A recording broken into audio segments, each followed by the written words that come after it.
you are confused on the difference between blockchain, crypto, and Web3. Is that it? Welcome. Kindly introduce yourself and let's proceed to why we are here today. Okay, so you are saying that you are looking into the Web3 area, Web3 jobs, where you are offering the expertise courtesy of the fact that you have a little bit of play with digital marketing. That's right. So now that's something that's doable, but it will take you time. Why? Because you most likely are indulging in Web2 based marketing, if I'm not mistaken. Alright? That's like the normal approach of doing digital marketing. And now, one thing I have to be honest with you on is that when you are coming into that Web3 space, you have to now familiarize yourself. You have to now familiarize yourself first with the fundamentals of that industry. You get, and that's exactly like what should take you time to amass or assess understanding on. You get, then when you understand the fundamentals of that industry, then you can now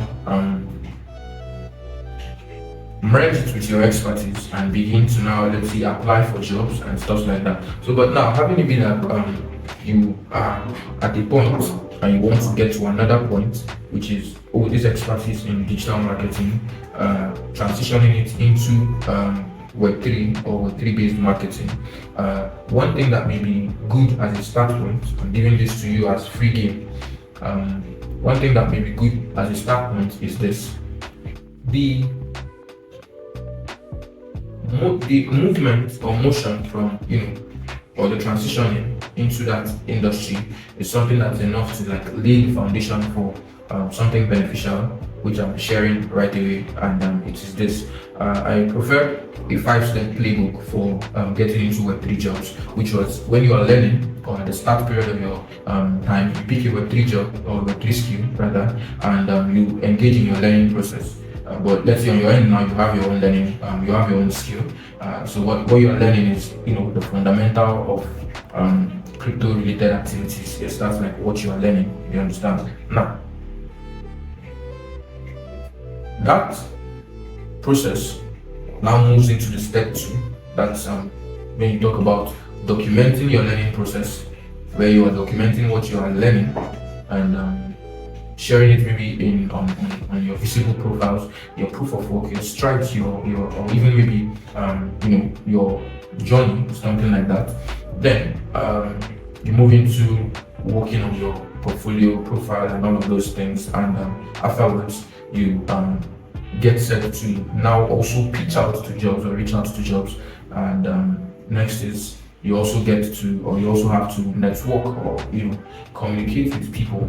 You understand, on some of all of those things you get, because when you now network with people, offer them your valuable expertise or your knowledge of this valuable expertise, it now gives that room for growth when there are opportunities that abound. You get something like that. The glimpse of what I shared with you, is that something that you can work on by yourself, or you may most likely need guides on? Because I would have easily preferred you to most likely get a course on getting started into Web3 jobs, but I have to be honest with you, at this point there are no provisions for stuff like that with my brand at Deevyn Trade Hub. What we have default in factor is something that may be relating to a little bit of trading expertise. You get, so that it is something that you are head on into getting started with. What I can do is I can fill you in. Most likely it will cost you, that's the truth, but I can fill you in at least for a while, projectively, categorically, and walking you through what you need, you understand, or what you are supposed to do and have them done. You get, as well as prefer you a little bit of fundamental understanding or deep dive fundamental understanding of crypto, blockchain and Web3, so that you are now how do I call it? You are now working on a foundation that is similar to the foundation of the industry that you're looking at applying to or applying for. And truth of the matter is, there are certain strategic processes that I've also shared with a couple of persons, even in Web2, that they, from their little point of delivery, were able to expose themselves and attract themselves to a couple of other opportunities and stuff like that. So now, the 10x autism workshop are for persons who are looking to make the most of the incoming bull market, but properly do not have knowledge, time, or skill set to get this done. And for this program, we are working with our technical community experts who have, over the years, previously during the 2021 bull market, provided our Deevyn Trade Hub community members with premium trade calls and profitable trade signals. Even in, like, this year, we held one project where we assigned the technical community experts to supply community members with signals, and that was one of the projects that we have engaged in, because when we talk about enlightening the populace, it's something that we sincerely just took up this year at Deevyn Trade Hub. So it's some of those reasons. That's why you see that some of the things that our extensions are not yet available, because we are taking it one by one. So now back to what I was sharing. So now for the 10x autism workshop, it's meant to hold January, February, and March, extended into March. That's a timing that we have for that project. And for the project, persons who embark on it, as I said, should be persons who do not have proper knowledge, time, and skill to make the most of the crypto industry. So now, here are the deliveries for that project. Very much, you're getting access to profitable trade calls from this team of experts that provided our community with trade calls previously, and those trade calls will last for the 3 months period that you are getting access to that private community too. Then next is, you are getting access to a list of finely researched altcoins that are set to do well in this incoming altcoin season. This is not something you have to do your research on. Basically, the team of persons in the back end will work their research and prefer it to you. But then again, knowing very well that yes, the persons that we are engaging this project or program for are lacking a couple of proper knowledge. We are also infusing a couple of other things and deliveries to make this a little bit more engaging and educative for them, which is first, we will be talking about things and educating them directly on things around risk management, portfolio sizing,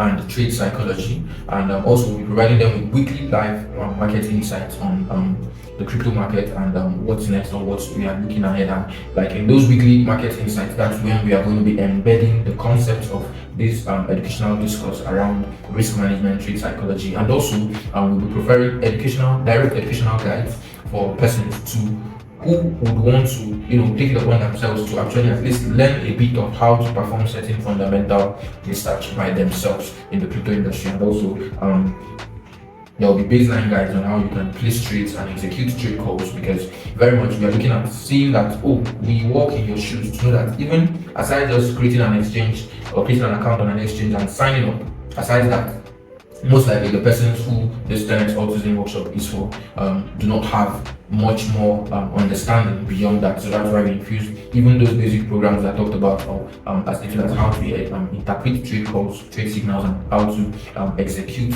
trade calls on exchanges. So which is the affiliate tutorial project at Deevyn Trade Hub. And this affiliate tutorial project is now for persons that are at ground zero, just like you are, and they want to get more, learn from the best, and make the most of this crypto industry. Now for that project, what we're doing is at Deevyn Trade Hub, we have a list of proper technical tutors and experts that have over the years proven themselves to be valuable to the crypto community, and these are persons that we very much can vouch for, and we are bringing them on board to provide and offer one-on-one tutorage with persons who are willing and able to afford the cost for that activity in getting detailed knowledge from people, or let's say someone.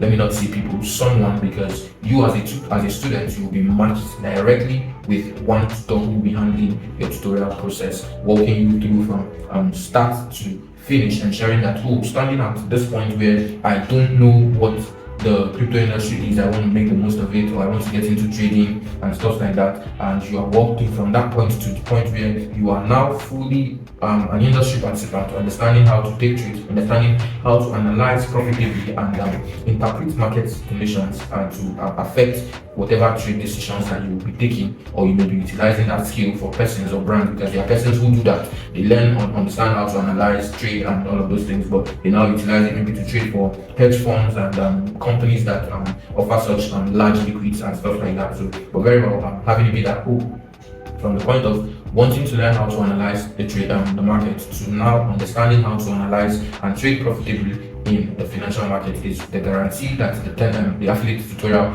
workshop is to give. So now, for the clarity between Web3 and crypto, clearing the air out, knowing that Web3 is coming as an emerging industry and crypto most likely has already been a little bit in existence. I think I got that you want clarity on what their difference is, Abby? Okay, so when let's handle it, the truth of the matter is that both of them are really just emerging technologies. When you talk about crypto, when you talk about Web3, and they have their similarities. The thing is, cryptocurrency is literally just a simple concept in the whole world of blockchain tech and this whole decentralized finance or decentralized economy thing. The thing is, cryptocurrencies are only supposed to stand in as mediums of exchanges to an extent, and store of value for most likely companies and brands that are in Web3. So or basically, so now the thing is, Web3 is the decentralized technology that brought about this whole feasibility of having to do things in a decentralized manner. You understand? So basically, like, these are their two silver lining, where I'm saying that crypto is simply just the currency, the token or the asset. Then Web3 is an underlying concept of the technology that was also built on blockchain, which is the underlying tech that pioneered cryptocurrency itself, then brought about the whole decentralized world, decentralized finance thing. So now the difference is, most times when you talk about cryptocurrency, the old archaic understanding is tied towards centralized exchanges or centralized model of operation, you get. But when you talk about Web3 now touches a little bit of decentralization, where persons now have to own or get access or have access to some of these materials, platforms, and whatever provisions that the Web3 industry provides, or whatever provisions that the Web2 industry also provides. But then in this case, it is now decentralized. So basically, these are like their differences and their silver lining in a generic form. So I like you are confused on the difference between blockchain, crypto, and Web3. Is that it? Okay. So now that's a very good start point. So here's the thing.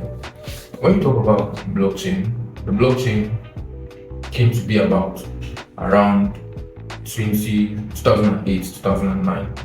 That was when the blockchain craze became popular. Not really that was the origin point. Blockchain started a long time ago. I can't really place my hands on the years and dates, but persons, Charles Haber were amongst the persons that carved out the first leg of the blockchain technology. And what the blockchain technology is this. It's simple. The blockchain stands as a digital ledger. You get, as a digital ledger. Let's say you have a shop that you keep records of your transactions, day-to-day transactions, maybe on a notebook. Yes. Now, it's basically something like that, but on the digital aspect, where you have a digital ledger where persons get to submit transactions, submit certain records, and also build upon those deliveries, courtesy of software prerequisites, codes, and all of those things. Okay. So now here's the thing. The blockchain gained its popularity in 2008, 2009, but it has been in inception, or it has been around for a while. You get, it's basically just because of the limelight of Bitcoin or cryptocurrency around the 2008, 2009 period. That was why the blockchain came to limelight. Why? Because the blockchain is this back-end technology that the whole Bitcoin and cryptocurrency euphoria was built upon, and it is still that same technology that the whole Web3 and decentralized finance euphoria is still built upon. So here's the thing, it's simple. Just the way you have, like, I'm trying to explain to you what the blockchain is now. Just the way you have these ledgers. If you own a shop, you keep records of transactions that go in and out of your store in a ledger or in a spreadsheet or something like that. Now, that's like the layman concept of the blockchain. I just want you to understand me on a peripheral level so that you can understand the differences. You get? Alright. So now, take it to be that ledger book that you use in recording your transactions or day-to-day transactions in a normal store is the basic feature that you can resonate with what the blockchain is for your point of understanding. So I'd like you to just work closely with me so that you get to the point of what I'm trying to say, which is now, this decentralized ledger keeps records of transactions, keeps record of activities that you've engaged in that store.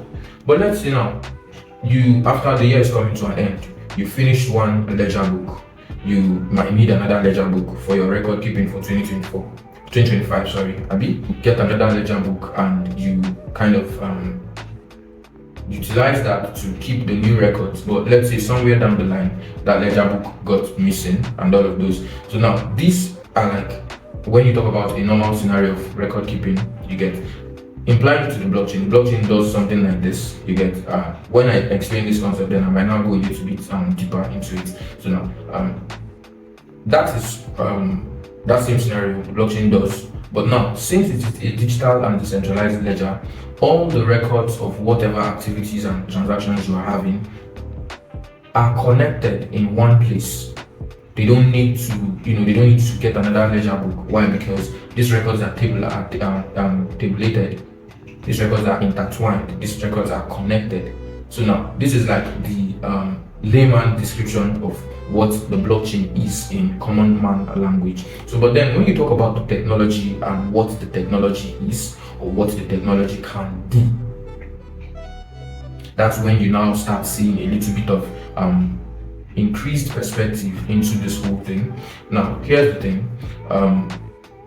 For cryptocurrencies, the blockchain is that place where, as they are built, let's say a brand that is built now on the blockchain has a cryptocurrency or a crypto token as its asset or store of value. So let's say every transaction, every activity that goes on with that company, with whatever sale they are making and whatever assets they are making, instead of recording it on the normal ledger, they now record it on the blockchain. And based off the software prerequisites that are made available, these records, these activities are constructed in a way whereby you have various provisions for certain things, like I will be mentioning some terms, but very well having it be that you are coming from start point, it might not really be clear. That's why I'm having hard issues communicating fluently with you, because I'm trying to make you understand my perspective properly in all of this. So now, let's say the crypto asset thing, like those assets now, their activities are recorded on the blockchain, not a decentralized ledger. Why? Because the blockchain powers literally the activities of that whole brand, digital based. You get? Then now, this whole activity, courtesy of the software prerequisites that the blockchain mechanism or blockchain technology has, it makes it possible for certain activities to go on, things like staking, things like burning, things like minting or mining of new assets and stuff like that. So where you have, for mining, new assets coming to life. For the blockchain, for staking, people who hold these assets can stake it and receive certain percentage yields. And for burning, maybe the brand wants to reduce a particular amount of their supply or something. So